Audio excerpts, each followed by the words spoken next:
So what's on my mind today is the topic of why seeking professional mental health care isn't normal, or why it feels so foreign. There's a better way to say that. Um,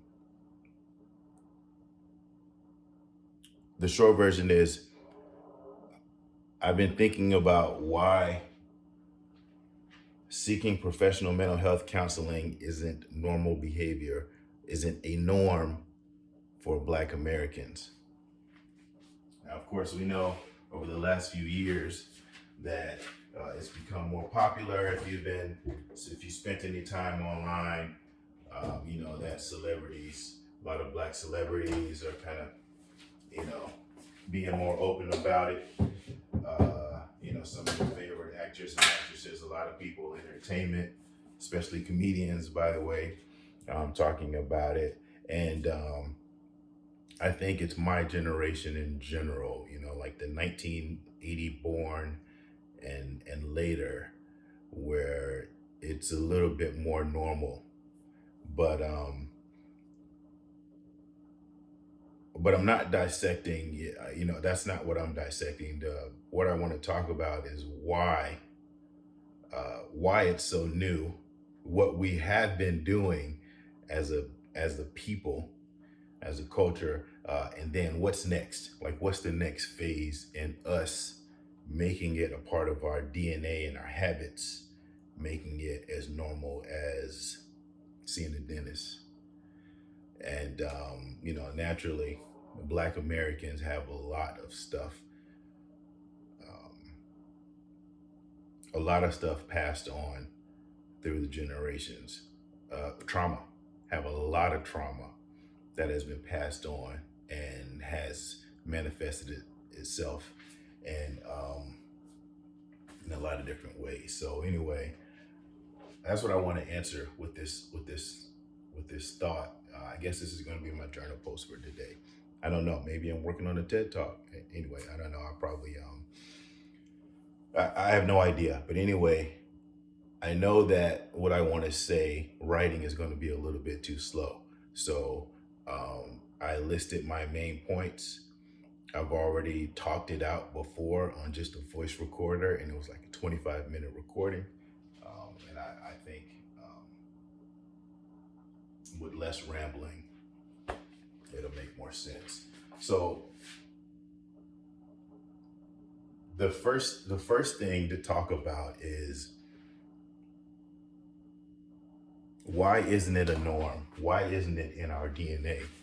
And the best analogy I can think of, well, first, before I get into the analogies, let's consider that there are certain things that we pass down through generations. There are some things that are on the DNA level, but there are some things that are just we pass down because they're habits in the home, right?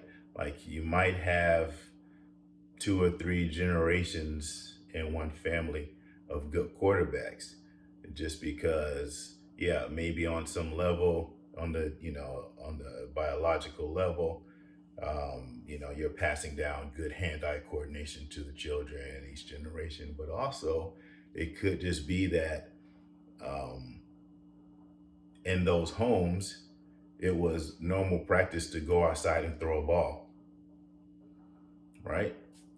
Um, and so, you know, whether you make the argument that it's because it's not in our DNA or it's not in our habits, I think both are true. And so I want to use for an analogy how terrible the Qatari people, the people of a country called Qatar in the Middle East, drive. Notoriously terrible for driving. So here, a little bit of history. I have deployed, when I was active duty Air Force. I deployed to a base called Al Air Base in a country called Qatar, and some people know that pronunciation is Qatar.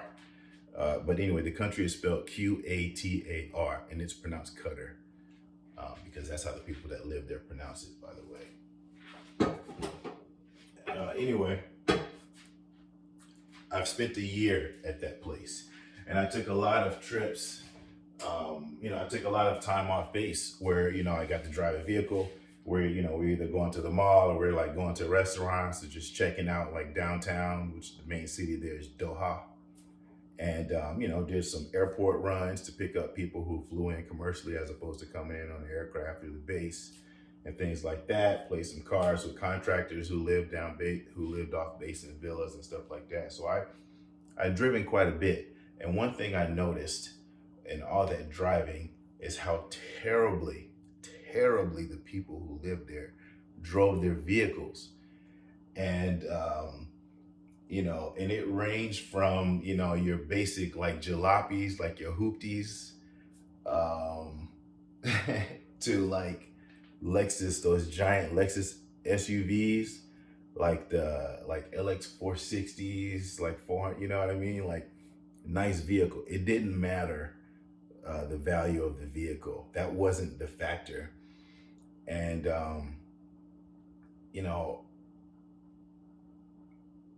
I asked myself, like, how is it possible that an entire group of people could collectively be so terrible at driving? And the more, of course, I've thought about this for years, right? But the answer is in answering the question, well, how long have they been driving? Right? How long has that group of people had vehicles? And this is something I'm going to have to research to get like exact numbers on. But for the sake of conversation, I'm just going to assume that they've been driving since the 70s. Okay. And like I said, that's not factual. I haven't verified that. But let's just say they didn't get vehicles until the 1970s. Okay. That's 50 to 60 years that they've been on the road. 2, maybe 3 generations of people. Okay. So us Americans, who started driving at 16, if you've been doing it for at least a decade, you know how many things you need to be aware of when you're driving, right? There's a lot to kind of track, okay? It requires a lot of attention. Say if this group of people has only been driving for like 2 generations worth, they probably haven't had a lot of time to like pass on, pass on good habits for doing that, right? It's still relatively new territory for them. It's a complicated task, right? That takes, a good amount of years and stuff like that to develop. So anyway, if we were to use that as an example of why, if we were to use the Qataris' poor driving as an example, then we could look at how long have Black people been pursuing professional mental health care, right? How long have we been seeking counseling from strangers, right? From people outside of our groups? And that's what brings up my next main point is, what have we been doing? And by the way, I didn't answer that rhetorical question. How long have Black people been seeking, right? I'm not going to answer that, but I want you to think about that. I want you to consider that in your own family. Was it your aunts and uncles who were going to see a therapist, right? Or were you and your generation the first people who even talked about going to see a therapist? Okay, on to the second main point. What have Black people been using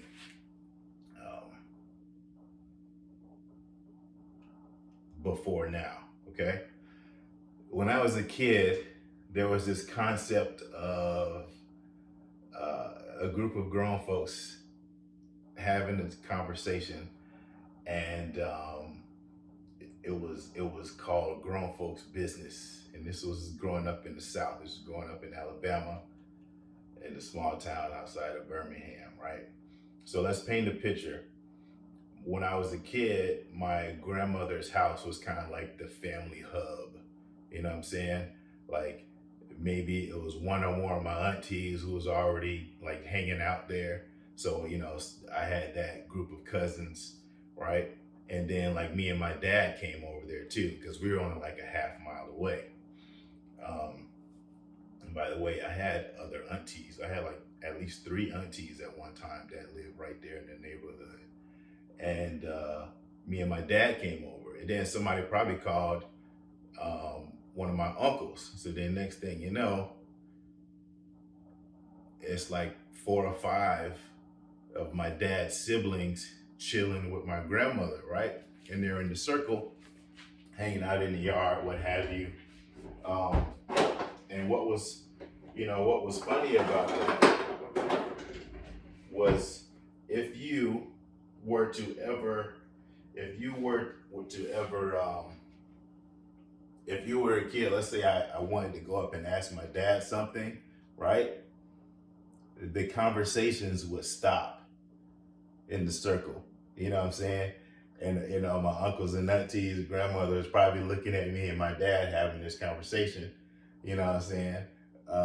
Waiting on me to get my answer, get my response, and then move on. And then the conversation would start up again. Or another scenario where, you know, maybe a kid is like hanging out real close to the circle, and they say something in response to what one of the uncles or aunties was saying, and then somebody say what? Stay out of grown folks' business. That's what you hear, right? Stay out of grown folks' business. What was happening in that circle of grown folks' business was counseling, right? And I can't say definitively what my own family members were talking about, but being somebody who's 41 years old, I bet they were talking about relationships. They're probably talking about intimacy. They're probably talking about some issues with the kids. They're probably talking about financial hardships. You know what I'm saying? They're probably talking about getting a car or moving and stuff like that. They were talking about like legit grown-up things, and that was a form of that mental health counseling, right? I guarantee you they were giving each other advice. They were talking about something from experience. They were probably talking about, oh, well, you need to call so-and-so because when I went through that, so-and-so helped me out. You know what I mean? Like they're talking about stuff. Basically they're, and it's probably instances where somebody was just getting stuff off their chest, venting, right? All issues that you would talk with a professional healthcare provider, a professional mental health counselor about. And so that's one form. And I think the other source is church leaders, right? I did grow up I grew up in the church, right? And I grew up with two devout Christians. And, I remember the women's group being led by the church first lady, which was the pastor's wife, right? And then the men's group being led by the pastor and or deacons, you know what I mean? But I guarantee you in those huddles, in those meetings and stuff like that, they were probably talking about some grown up things, right? Someone might have been talking about leaving their husband or wife, or talking about romance, talk about finances, what have you. But the point is that was the source, and it probably still is, right? But one common thing in both of those, solutions for mental health counseling, even though nobody was calling it that. But the common thread in both of those sources for mental health counseling for my dad's generation and older was that they were relying on people they were familiar with. You know, in the first scenario, it was family members, probably some people from the neighborhood too. You know what I'm saying? Saw a few cars. Miss Mary saw a few cars. Sherlane saw a few cars, came down there, walked down the street to see what was happening. You know what I mean? But you know, they're sharing these intimate details about what's going on in their life with people who are familiar and people who are already in their circles. Um, and so that that in itself, like understanding that detail in itself, kind of explains why um, seeking help from a professional counselor is a little bit taboo. Is because how we're used to doing it, you know, how we've kind of been forced to do it, you know, be it finances, um, you know, being it just being a taboo, whatever the reasons why Black people, why my dad's generation and earlier, and some of us now aren't seeking help um, from a stranger, is because we're more familiar with looking for people that are already in our circles, right? And so the last point is kind of explains what I think is the next phase of this, you know, mental health care, professional mental health care counseling norm. Like the next stage is that we need to be, Black American communities need to be churning out more counselors. Um, you know, I know personally that we have plenty of, what do they call them?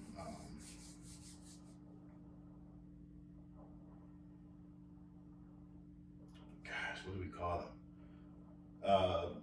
Like Child Protective Services, um, Department of Human Services. What do we call those? Anyway, I'm gonna think of it when I'm not trying to think of it. But you know, what we need is we need to turn out more licensed professional counselors. We need to turn out more psychologists. We need to turn out more psychologists, right? Because you know, I'm not going to say I think it's a hurdle. I know, I personally know it's a hurdle for Black Americans who have apprehension in our DNA. Okay, we are apprehensive about trusting anyone that isn't part of the Black American culture. And I, I think I lost my point. What I wanted to get to is that the last phase of the next phase of seeking professional health counseling norm is that we have more people who look like us. What I was going to say is, I know from personal experience that it's difficult for me to choose a mental health provider as far as counselor who isn't Black American. And even more specifically, just for me and what is, you know, so critical to my personal life, I will not likely choose one who has not been a parent in some capacity. You know, I need them to have made their own babies, or have been a step parent, or have shared a home with, you know, someone who had children. Right? I need someone with that experience because it adds a certain level of credibility. For the same reason that I want to choose someone who's Black American, it adds a certain level of credibility to their advice when I know that they have similar experience to me. And so I think that hurdle is going to take you know, it's going to take a few generations to get across, to get over. You know what I mean? To where a Black person is comfortable with seeing a white provider. We're like, like collectively, we're comfortable with seeing an Asian provider, or just someone, who's outside of Black American culture. That's going to take a few generations. But I think what will not take a few generations is the solution where we are raising people who can be the next psychiatrists, psychologists, licensed professional counselors, social workers, which is what I was trying to think of a few minutes ago. Social work is counseling in a certain capacity, but I do think the primary three, psychiatry, psychology, and licensed professional counseling, are the ones where we need to beef up, where we just need to we need to have more people who are members of the Black American culture sitting in those seats, because they are the ones who have been most trained in diagnoses. And I wanted to mention that in my second point. And I like I said, I'm still developing this, and I haven't really figured out where to mention that. But in my second point, when I mentioned what have Black people been doing, up until now, I mentioned that we've been looking for counseling in the neighborhood, right? Our family, our neighbors, right? That's what we've been using, that close circle of people who see who see each other almost every day. That's what we're relying on. And then the other one was the church leaders and church groups, pastors and things like that, right? The problem with those, problem isn't the best word, but one of the shortcomings, I would just say disadvantages, of using those groups is the professional diagnoses, right? I'll give you a prime example. One of my cousins, and like I told you, from Alabama, right? So one of my cousins, we will say she's slow, okay? You probably heard that growing up.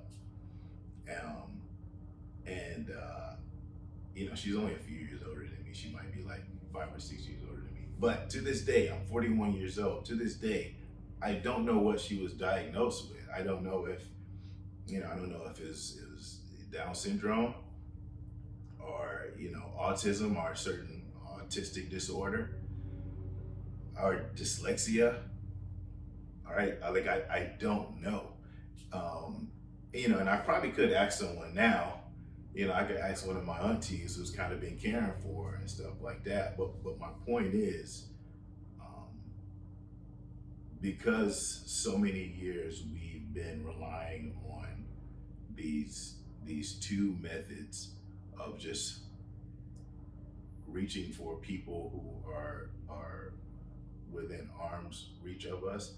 And I'm not naive. I know we've kind of been forced to do that. We haven't had outside help, which is a whole other topic, which why I think reparations should have been designed around counseling for that, being treated for the trauma of slavery.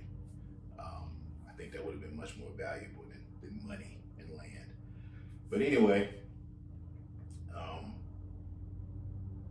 those are advantages. Those are disadvantages with the way that we've been doing it. Is just missing out on those diagnoses. I probably, it was easy enough for me to get diagnosed with ADD when I moved to Alabama. But ADD was a thing that I had since I was a kid. It's probably the reason why I got kicked out of preschool, and my mom put me in kindergarten for it. But the thing was,